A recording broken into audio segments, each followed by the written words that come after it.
delighted to say we're now joined by Ella Vaday. Hello. So good to see you. So good to see you. And for those who aren't familiar with Ella, you're best known for competing in Series 3 of Drag Race UK, where you did a brilliant impersonation of, this will surprise you, Nigella Lawson. Oh, yes. So we've got to see this. I love nothing more than roasting a chorizo, letting the fresh oils drip seductively down my breast.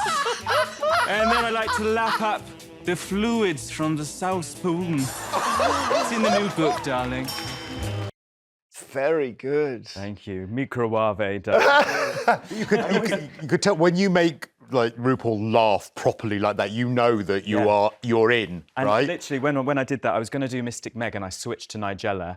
And when he was laughing like that, I was like, thank God for that. All right, so we've got to talk about drag, but also you're in a panto. So let's discuss that first. Where is it and who are you playing? So believe it or not, I'm an ugly sister. No! It's going to be a tough role. I mean, I'm taking on some tough roles here. But I'm in Cinderella. It's at the King's Head Theatre, a fabulous, really small venue, intimate venue. And when I got offered it, I leapt at the chance. I did theatre for 15 years before Drag Race in the West End. Thousands of people watching. So it's going to be so nice to just be in an intimate 200-plus seater. And we've got Dame Judi Dench as the narrator. Judi Dench? Yeah. Miriam Margolyes is the stepmother on the phone. Doing some voices. And we've got another dame. We've got all the dames. Dame Zandra Rhodes is doing some of the costuming and fabric. So it's the King's Head, which is is it North London? Whereabouts? In Islington, in Islington, Angel. yeah. So it's above. It's kind of a famous venue. This actually, Chris. Yeah, it's like not far from where you live, actually. And they've got lovely. They do really credible sort of off West End sort of shows, and so it's a really credible venue. And lots of people started out there, like Hugh Grant and Jennifer Saunders. Yeah. So when you get made up, and I'm sure you look like this every day, Ella. I woke up like this. But so we have the brilliant Justine. Sometimes we have Danny in doing makeup. When they're told, oh, we have Ella Vaday coming in, they think we're going to come in 2 hours early. But you actually do this yourself. Oh, I was up at 4 a.m. this morning. So it is a 2-hour job. It's a 2-hour job to look this bad. Yes. and do you ever think, oh, I just fancy a day without it? Absolutely. Yes, I do. But, if you want me in drag, I'm here. Do you know what I mean? There's no half measures. That's the key thing. No, it's always a full measure with me. Yes. Yeah. Speaking of innuendo, is the panto child safe? Because sometimes pantos recently have come in bother. Some quite big theatres have put on pantos which have got quite dirty jokes in. Yeah, it's absolutely family friendly. We have special adult performances. I think we have about 5 or 6 where we'll amp it up just for the adults. But rather than that, it's completely child friendly. You've obviously got your innuendo jokes, but nothing that the kids would understand. Right. Yeah. And do you do your Nigella impression during the panto? Well, you'll have to come and watch it, Jeremy, and you'll find out, darling. I know it's immersive, so tell us what immersive means. Well, the immersive, because I was worried when I signed up. I was like, immersive, I don't want to be touching people.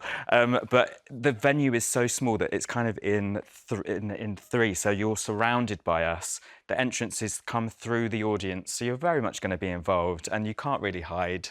We have water pistols at one point, and you're probably going to get soaked. All right, fine, good. I'm in. So tickets are on sale for Cinderella at the King's Head Theatre now. Stay with us, Ella. It's fantastic to have you looking at some of the papers. And Yasmin has a story about, well, this is a sad one, a baby panda who died of shock because of fireworks.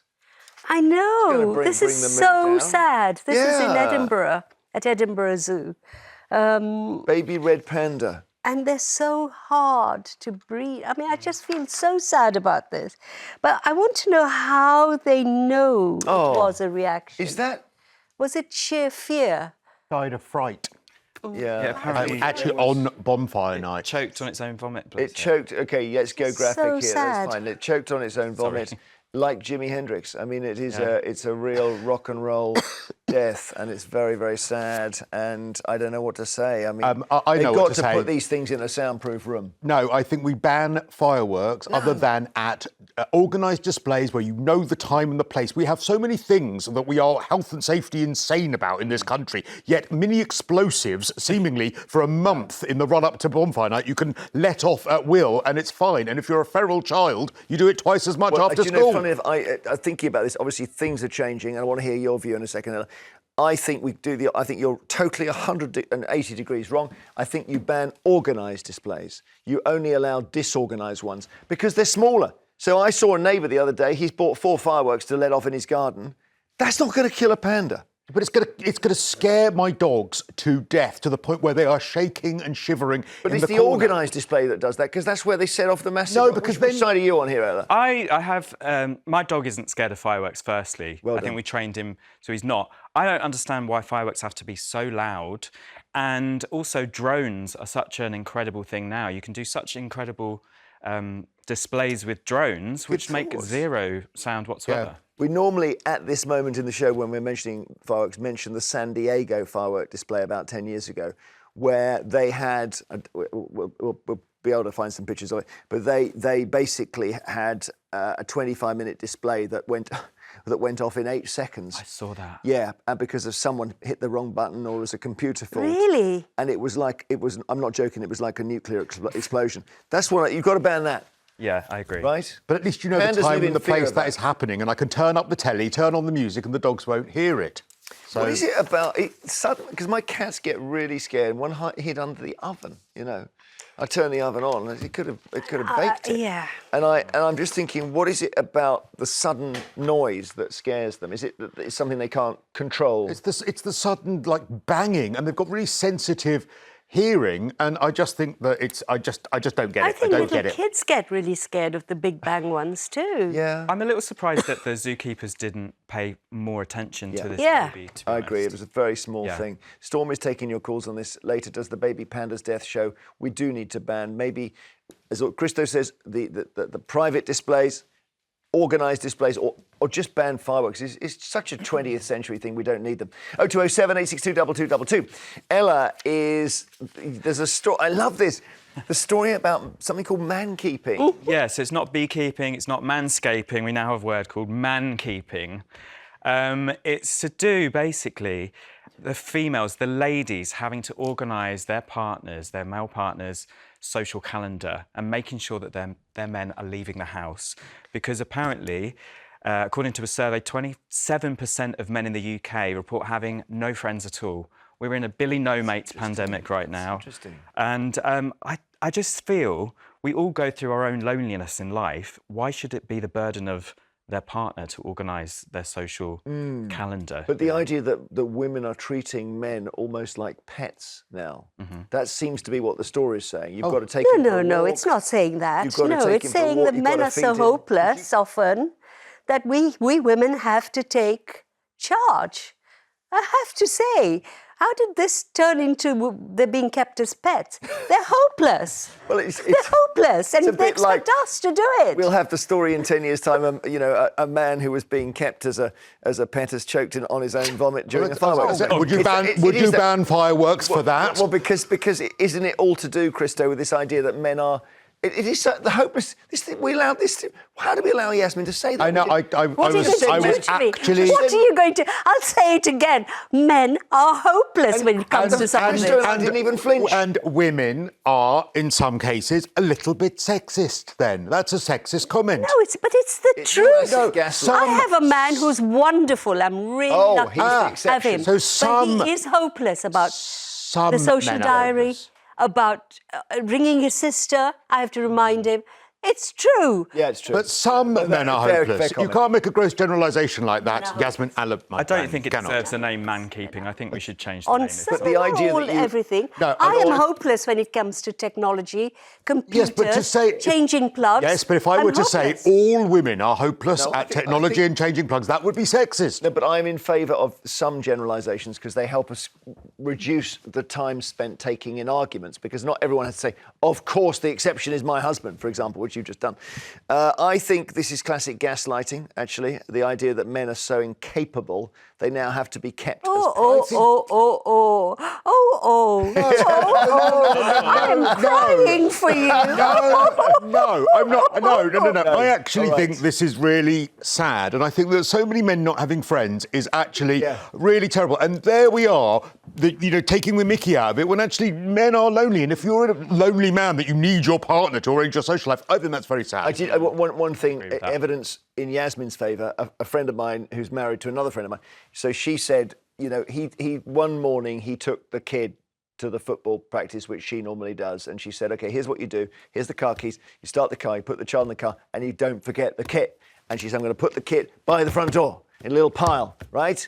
And then, of course, they get late, and he rushes out. And she, you know, that she looks at and by the front door is the kit he's forgotten. And she said, I almost knew when I put it there that it was never going to make it to the car. You're not helping, Jeremy. Yeah, I'm not helping. So the best John Lewis festive TV advert in years, is it? We're going to see, apparently, people saying, well, it's, here we go again, it's been improved because there are no men in it. Let's see. Oh. John Lewis is closing in 15 minutes.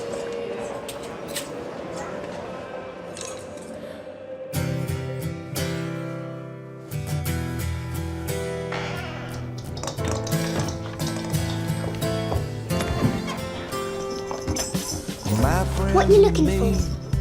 Something for you. You're not going to find it. No, not here.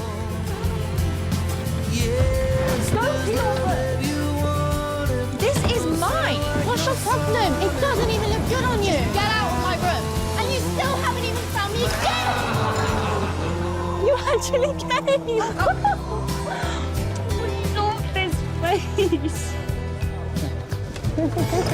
Oh, Sal, get out!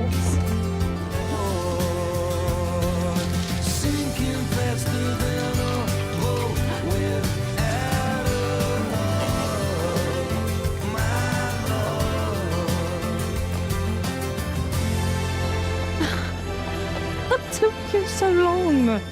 You. I mean, that is like an episode of Slow Horses. I'm gonna have to watch it back. Yes. I don't. Ella, what's going on? I couldn't keep up what's going on there. No. I mean, also, I've just seen a film called Heretic, which is a horror film where someone goes in the back of a cupboard and disappears. And I had flashbacks. So Hugh Grant. but I mean, so it's very creative, isn't it? That's one thing. Yeah, I mean, it focused on female relationships, and I think, you know, why make a big hoo-ha of it? It's just one aspect. No, of... the person who commented on that there are no men said it was an advantage. Men are being erased from society. Or kept as pets. Yeah, kept as pets. I mean, Here we go. Yeah, that's true. Men are... The story in the Express called Bridgeting the Age Gap. So this is all about Bridget Jones's back. Let's see. Oh! Mummy! Mabel's stuck up the tree! We're going to die! Everything all right, Mrs. Darcy? Oh my God. Hiya. I've climbed a magical man tree. Hello. You can call me Rockstar. Bridget Jones. But you can call her Mummy. He's a good actor, that guy, I think. That man Yeah. is a good actor. He's going to help lift it.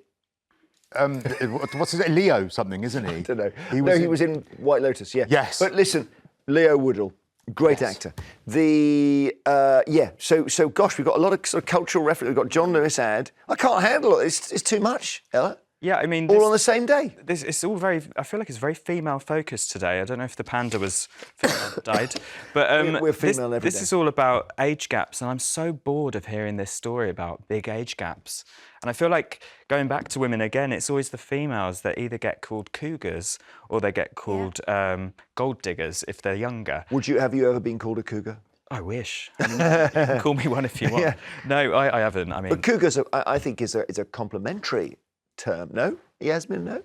Well, but Bridget Jones is in the point where she's now cougar-y. But if this was the other way around, man would probably be called a pervert. You're also right, walking around. So the therefore, park. it's yet another example of the No, sexism the man towards grown men. up. No. It's not a 13-year-old boy. Well, I didn't Come say he on. was, but I'm No. saying if He- this... he's He would saying not be called a if the pervert. guy it's is- the norm. Actually, I have to get back at Krista on this. You've taken a while. Most of the time, most of my middle-aged friends, I'm more than middle-aged now, have gone through this moment in their lives when the man jumps off with a young woman.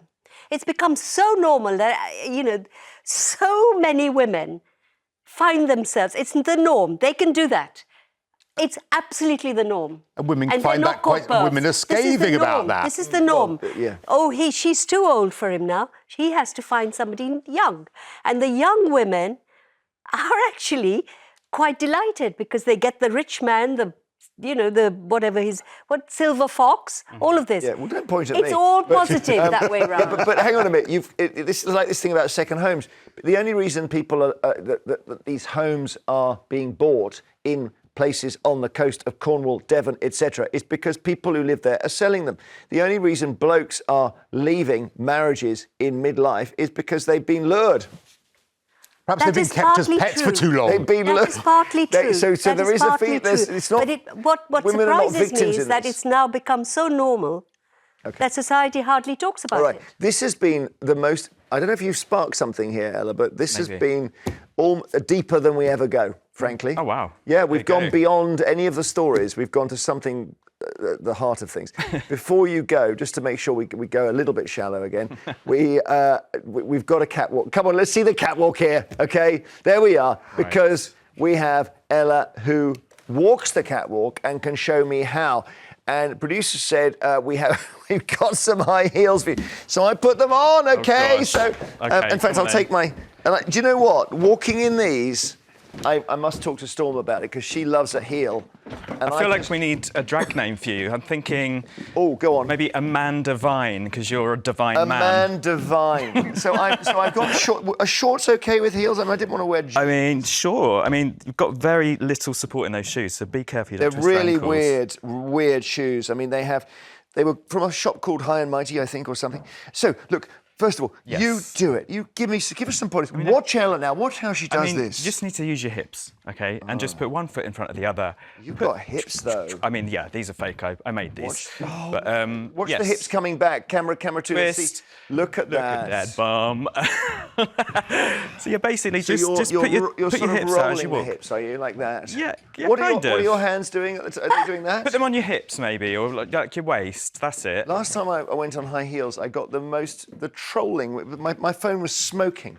But I don't really mind about that. Smoking hot. Look at the legs on you, Jeremy. Is that okay? Got good pins, hasn't he? Both of you. Both got good pins. All right. Both of you. We're going to have some legs. music. Before we do the music, let me say thank you. A hug. Thank you so much, Ella, for joining us. Lovely to see you. And you can see Ella in Cinderella. Tickets on sale now. Yes. King's Head. Sounds brilliant. We'll have more after the break when Storm will be here. We'll be talking about weeing in the shower. Look at that. This is a glamorous moment. And then we have weeing in the shower. Okay, which apparently is good for the planet. So, we're back in a mo. Take it away, Ella. Show me. Let's do it. Come on, let's do this. Here we go. Whoop, whoop. Ha ha ha.